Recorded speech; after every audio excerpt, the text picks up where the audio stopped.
जिसका हम्म कुंडली में छठे घर में राहु बैठा हुआ है। हम्म तो सही साई सी बात है कि उसके 12वें में केतु बैठा हुआ है। Of course. तो अभी ये जो बंदा है, इसने ऐसा सोचा कि हमको जो है ये जो सट्टा मतलब क्रिकेट बेटिंग्स, इन सब में जो है पैसा मिल हम्म जाएगा। और इसके साथ हम्म जो भी जुड़े हैं, मतलब ये जिन लोगों से जो हर दिन बात करते रहता है, ठीक है, हम्म इन सब के साथ उसने मिलके वैसे ही बेटिंग्स लगाना शुरू कर लिया। पहले वो हम्म 2000 3000 ऐसा चलता था शुरू में।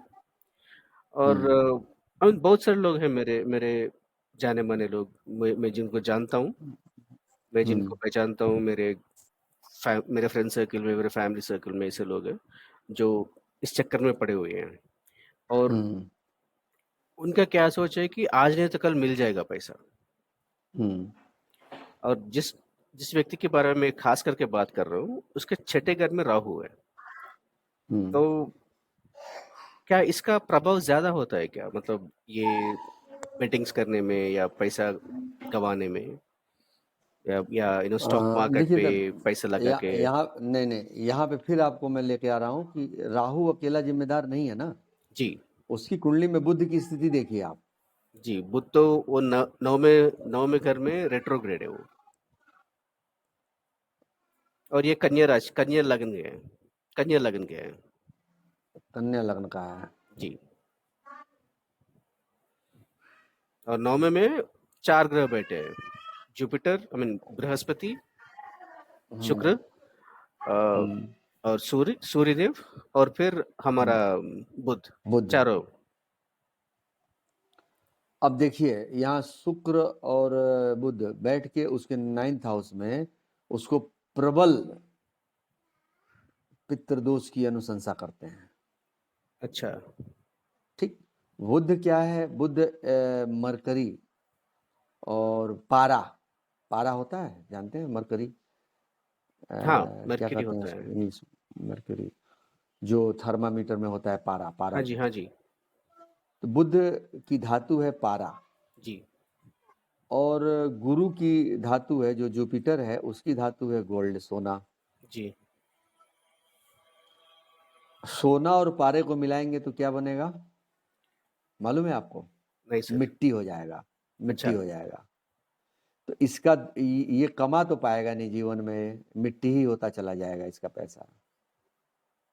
तो सर। छठे का राहु प्रबल होता है, ठीक है। इंसान को बार बार उधर लेके जाता है, बार बार लेके जाता है, कमवाता भी है। उल्टे सीधे कर्मों से काम भी कर लेता है आदमी, नेगेटिव कार्य भी कर लेता है, लेकिन जी। अंत में आप भाग्य भवन की स्थिति देखेंगे तो वहां गड़बड़ है मामला। तो धन की स्थिति थोड़ी सी उसकी डवाडोल वाली बनी रहती है। जी। लेकिन एक अनुमान के और एक सूत्र के अनुसार कि जो 9th हाउस में जो 3 4 ग्रह की स्थिति है, तो इसके पास पैसे आते भी बहुत लॉट में होंगे। आपका क्या ये विचार है? क्या देखा है आपने उसका? नहीं, वो वो थोड़ा पहले जॉब, आई मीन वो जॉब ही करता है, ठीक है। हम्म। और उसने एक अभी उसका राहु राहु दस चल रहा है, राहु महादश चल रहा है। हाँ। तो इसने क्या किया, एक एक टाइम पे अपना जॉब छोड़ दिया, हम्म ये सोच के कि मैं कुछ और करूंगा। हम्म। और तब से मतलब इसका डाउनफॉल रहा है। भटक ही रहा है, भटक हाँ, ही रहा है। बहुत। अब जॉब जॉब ज्वाइन करता है, फिर उसको छोड़ देता है 2 3 महीने में, फिर नया ज्वाइन करता है, वही हाल। अब 3 साल से वही कर रहा है वो। मतलब वो शेयर सट्टे की तरफ ही है वो। नहीं, वो अभी बंद कर दिया, मतलब पैसे नहीं है, कहाँ से लगाएगा? आपको तो मैंने आपको बताया था कि अभी कि वो जो बुध शुक्र की स्थिति है वो पैसे को मिट्टी बना देते हैं। जी। पैसा आता है, आ रहा होगा, अंत में मिट्टी, मतलब आएगा तभी मिट्टी होगा, बिना आए तो मिट्टी होता नहीं है।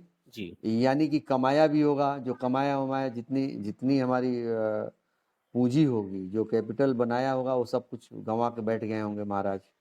नहीं, अभी अभी उनके परिवार पे लगभग 80 लाख का कुछ कर्ज है। बताया तो वही है। तो छठे भाव का राहु आपको सट्टे की तरफ लेके जाता है, ये मिथक है, ये निरा कोरी कल्पना है। जी। इसके ऊपर आप न जाएं, ऐसा कुछ होता नहीं है, सीधी सी बात है। कोई भी ग्रह का कॉम्बिनेशन देखिए, धनेश की स्थिति क्या है, अब कर्म के क्या भाव है, आय का क्या भाव है, बुद्धि का क्या भाव है। आपने कहा रेट्रोग्रेड बुध बैठा हुआ है, वो उसकी लग्नेश होकर वहाँ बैठ गए हैं, शुक्र बैठ गए हैं। अब इन सारी स्थितियों में बात तो बनती है, लेकिन अब गुरु भी बैठ गए हैं, गुरु घर प्लेसमेंट उनका खराब जगह पे हो गया, 9th हाउस की जगह पे शुक्र हो। यही कॉम्बिनेशन यदि 10th हाउस में रहता तो बहुत बढ़िया, छठे घर में भी रहता तो बहुत बढ़िया, हाँ। 6th हाउस में भी रहता तो बहुत बढ़िया। वो 9वें भाव में जबकि लोग कहेंगे कि सारे शुभ ग्रह हैं तो 9th हाउस में बहुत बढ़िया है, लेकिन नहीं, 9th हाउस में हरदम याद रखिए कि वो जो जुपिटर यानी गुरु का घर है, उसके शत्रु ग्रह जब भी वहां बैठेंगे, विशेष तौर पे बुध और शुक्र इसके जी। प्रबल शत्रु हैं। एक बार राहु और केतु तो बिल्कुल शत्रु नहीं है, राहु को थोड़ा सा माना जाता है, बट बुध जुपिटर के सबसे बड़े शत्रु होते हैं बुध, और सेकेंड नंबर पे आते हैं शुक्र। इन दोनों की उपस्थिति 9th हाउस में इंसान को भटकने पे मजबूर करती है। आता है पैसा उसके पास आ जाता है, लेकिन अंततोगत्वा वो खाली हाथ ही रहता है। जी।